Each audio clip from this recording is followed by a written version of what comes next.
بسم اللہ الرحمن الرحیم۔ السلام علیکم ورحمۃ اللہ وبرکاتہ۔ اللہم صلی علی سیدنا محمد وآلہ وصحبہ وسلم علیہ۔ اب شب برات کی عبادت کی جو فضیلت بھی اور اس میں کیا عبادت ہمیں شامل کرنی چاہیے اس کے پر ہم توجہ کرتے ہیں۔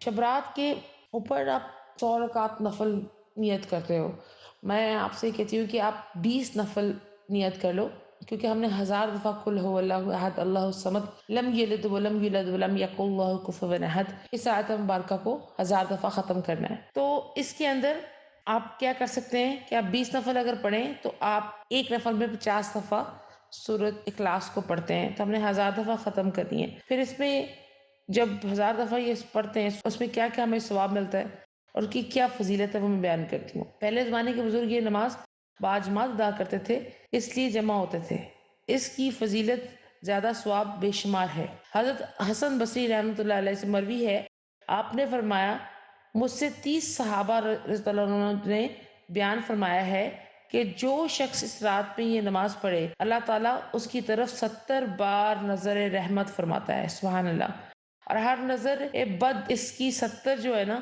حاجات کو پوری کرتا ہے، اور سب سے کم درجے کی حاجات مغفرت ہے، سبحان اللہ۔ 14ویں کو یہ نماز پڑھنا بھی مستحب ہے، کیونکہ اس رات کو عبادت کے لیے ساتھ زندہ رکھنا بھی مخصوص ہے، جس طرح ہم نے ماہ رجب میں ذکر کیا تھا۔ تو ہم ایسے اس کو نفلوں کو ادا کریں گے، 20 نفل یعنی دو دو نفل کر کے پڑھیں گے، اور اس میں ہم قل هو اللہ احد یعنی 25 دفعہ اگر ہر نفل میں پڑھیں گے تو دو نفلوں میں 50 دفعہ ہو جائے گی، اور پھر اس طرح آپ کے 1000 قل هو اللہ احد ختم ہو جائے گی۔ اس سے اس سورہ مبارک سے یہ فائدہ ہوگا کہ اللہ تبارک و تعالیٰ کی 70 دفعہ نظر رحمت ہوگی، اور آپ سے چھوٹی سب سے چھوٹی اس میں جو چیز ہے وہ مغفرت ہے۔ تو کیوں نہ ہم اس کو ادا کر کے اللہ سے اپنے گناہوں کی معافی مانگیں، اور سب کے لیے مانگ کے اپنے لیے مانگیں، اپنے والدین کی مغفرت مانگیں اور اپنی اولاد کی مغفرت مانگیں، اور جو ہم سے غلطیاں ہو گئی ہیں دانستہ غیر دانستہ اس کی تائب کریں۔ بس زندگی میں چھوٹے چھوٹے عمل بہت بڑے پہاڑ نیکی بن جاتے ہیں جو آخرت میں ہمارے کام آئیں گے۔ آمین اللہم آمین۔ ربنا آتنا فی الدنیا حسنۃ وفی الآخرۃ حسنۃ وقنا عذاب النار۔